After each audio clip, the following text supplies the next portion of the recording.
네, 이어지는 시간 허반석의 작전 리포트 시간입니다. 증권가 리포트 분석해 드리는 시간이고요. 서경의 산업부장 허반석 전문위원과 함께합니다. 어서 오세요. 네, 안녕하세요. 네, 반갑습니다. 자, 벌써 월요일이 돌아왔습니다. 이렇게 주말은 잘 보내셨나요? 네, 잘 보냈고요. 네. 주말 공개 강연을 통해서 네. 21년도를 좀 마무리하고 네. 내년을 준비하는 이야기도 좀 나눴습니다. 그렇죠. 온라인 강연회를 통해서 또 우리 허반석 전문위원께서 주말에도 열일을 해주셨는데 내년도 전략 좀 잘 세워서 우리 많은 시청자분들께서 계좌의 빛을 보셨으면 좋겠습니다. 오늘 살펴볼 종목, 업종 한번 화면으로 만나보시죠. 네, 오늘의 업종 리포트는 건설입니다. 실보다 득이 많을 2022년이죠. 이번 연도에도 건설 업종들이 올해 초반도에는 좀 반짝 빛났는데 하반기에는 성장주가 좀 많이 돋보이면서 건설이 상대적으로 좀 주춤하는 모습을 보였습니다. 그래도 건설 업종은 대표적인 경기 민감주이자 전통주이기 때문에 이 시장의 리오프닝 관련 기대감이 상승한다면 함께 올라줄 것으로 또 보고 있는데요. 어떤 득이 있을지 먼저 건설 업종 이야기 들어볼까요? 네, 이번 주는 업종으로는 건설 업종을 선택을 했습니다. 11월 24일 발간된 키움증권 리포트를 중심으로 건설 업종 살펴볼 텐데요. 제목을 실보다는 득이 많을 22년, 내년으로 좀 정해봤습니다. 늘 산업의 방향성과 시장의 성장성이 곧 수익으로 연결된다라는 말씀을 좀 드려왔는데요. 그간 좀 살펴드린 업종을 보면 메타버스를 필두로 반도체, 통신 장비, 카메라 모듈, 지난주 OLED 디스플레이 말씀을 좀 드렸습니다. 이번 주는 건설 업종인데 이제는 내년도를 준비해야 되기 때문에 대선 불확실성이 해소되는 내년 이후를 준비할 때에 건설 업종도 관심 섹터로 살펴보셔야 된다라는 말씀을 좀 드리고요. 왜 그런가 키워드로 좀 먼저 요약을 해드리면 주택은 여전히 부족하다라고 보시면 좋을 것 같고요. 그리고 또 한 가지는 주택 공급은 그렇기 때문에 늘어날 것이다. 그리고 대선 주자들의 공통된 공약이 주택 공급 의지에 대한 부분들을 천명하고 있고 확실시 되어가고 있습니다. 또한 재개발이나 리모델링, 정비 사업이 활발히 이루어지고 있고요. 재건축 규제로 리모델링을 추진하는 단지들이 높아지고 있습니다. 많아지고 있습니다.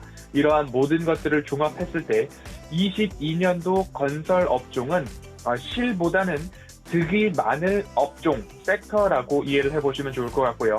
내년도 유망 업종이기 때문에 12월 연말을 준비해 나가는 이때 그리고 여러 가지 변동성이 야기될 수 있는 최근의 흐름들을 보았을 때에는 저가에서 하나하나 관심을 가져갈 만한 그러한 업종으로 OLED에 이어서 이번 주 건설 업종 살펴보도록 하겠습니다. 네, 이번 주 건설 업종에 대해 살펴보면서 과연 어떤 종목이 유망한지도 기대해 보도록 하겠습니다. 자, 건설 업종 투자로서 어떤 부분을 포인트로 집중해서 보면 좋을까요?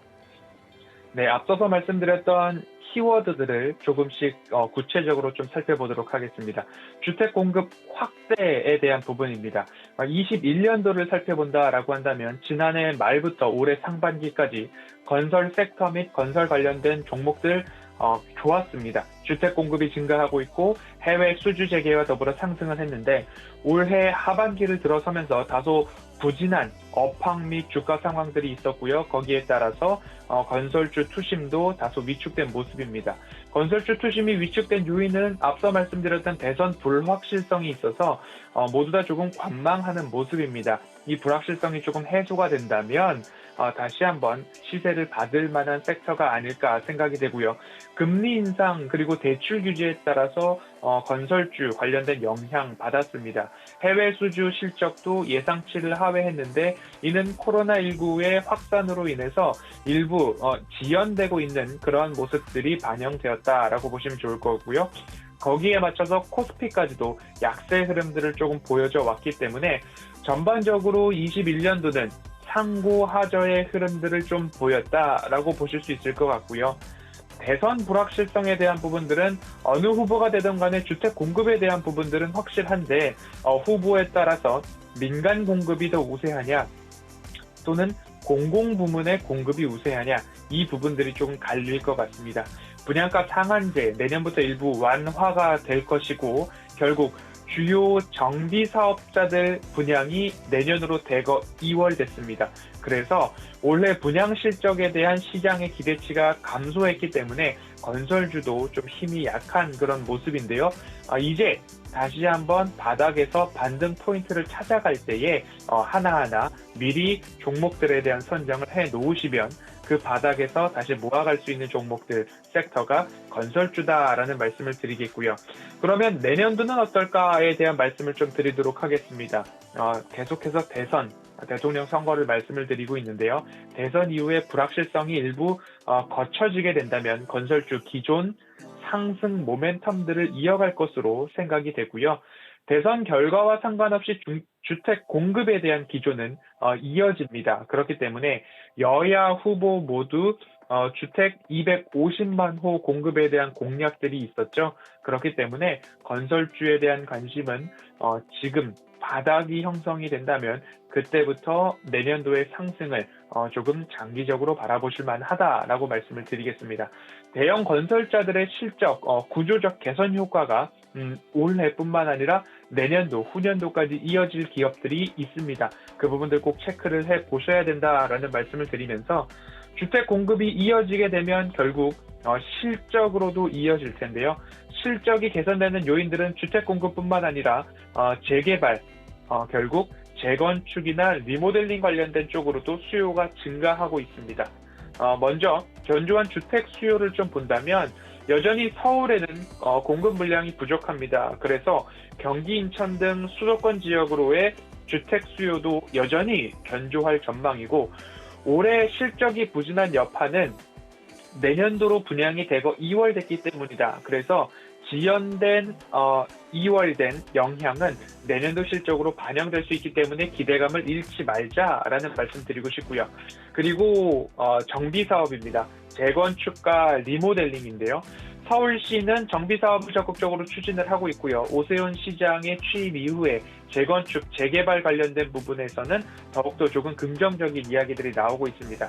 대형 건설사가 올해 정비사업 수주 호조세를 이어가고 있는데 여기에 더불어서 리모델링에 대한 수요가 크게 증가를 하고 있습니다. 재건축보다는 조금 규제나 심사가 조금 간편하기 때문에 리모델링에 대한 수요가 다시 올라오고 있는데요. 10대 건설사들이 이러한 총 정비 사업 수주의 규모가 21조 8천억 원을 넘어서고 있는 모습입니다. 이미 지난해 연간 수주 금액을 넘어선 상황이기 때문에 그러면 주택 관련된 부분에 있어서는 내년도와 후년도까지도 좋을 전망이 이 수주 잔고에서 좀 나오지 않을까라고 생각이 되고요. 서울시 정비사업 관련된 잠재 공사비가 약 319조 원 정도 예상이 되고 있습니다. 재개발과 리모델링을 추진하는 단지들이 빠르게 보이고 있는데요. 가끔 이렇게 도로를 다니시다 보면 아파트 외벽에 재건축뿐만 아니라 이제는 리모델링 선정이 되었다라는 현수막들을 많이 보시게 되는데 그 부분들이 건설사들의 실적으로 연결된 부분이기 때문에 다니시면서 더 많이 보이게 된다면 건설주 다시 한번 살펴보아야 되겠다라는 부분 살펴보시면서 이러한 정비 사업을 통한 건설사들의 추가적인 수주가 주가의 업사이드를 더 높게 만드는 기대감을 높게 하는 포인트가 된다라고 보시면 좋을 것 같습니다. 이렇듯이 재건축에 대한 규제도 조금 완화가 된다면 여기에 더불어서 재건축보다는 리모델링을 선택하는 단지도 많아지고 있습니다. 그래서 이 두 가지 정비 사업에 대한 부분들이 결국 건설주에는 호재로 작용을 할 수 있다. 이 정비 사업, 재건축과 리모델링에 대한 부분들을 한번 말씀을 드리면요. 재건축은 용적률에 따라서 기부 체납을 해야 되고 초과이익 환수도 적용이 됩니다. 하지만 리모델링 같은 경우에는 초과이익 환수나 기부 체납에 대한 부분들이 해당이 없기 때문에 이를 조금 더 선호하는 단지들이 늘어나고 있지 않나 생각이 됩니다. 서울에서는 2030년도까지 리모델링 적용 가능 단지를 약 3,000단지 이상으로 계산을 하고 있습니다. 추산을 하고 있습니다. 그렇기 때문에 이 리모델링 관련해서도 향후 사업 그리고 성장 여력이 충분한 것으로 판단이 되고 있기 때문에 이 리모델링도 우습게 볼 것이 아니다라는 말씀을 드리면서 건설업종 관련해서 또 투자 포인트는 신사업에 대한 부분입니다. 빠르게 좀 요약해보면 재생에너지겠죠. SMR, 해상풍력, 수소, 암모니아, 이산화탄소 포집, 수처리 사업 관련해서도 해외 수주를 받고 있는 기업들이 있기 때문에 이러한 건설업종을 총망라했을 때에는 내년도 실보다는 득이 많을 업종이 건설업종이다라고 해서 이번 주 섹터를 선정해 보았고요. 산업의 방향성, 시장의 성장성은 곧 수익으로 연결된다라는 기조 아래 이번 주 건설업종 안에서 어떤 종목들을 좀 관심 가져보면 좋을지 화요일, 수요일, 목요일 하나하나 짚어보면서 작전 리포트 이어가 보도록 하겠습니다.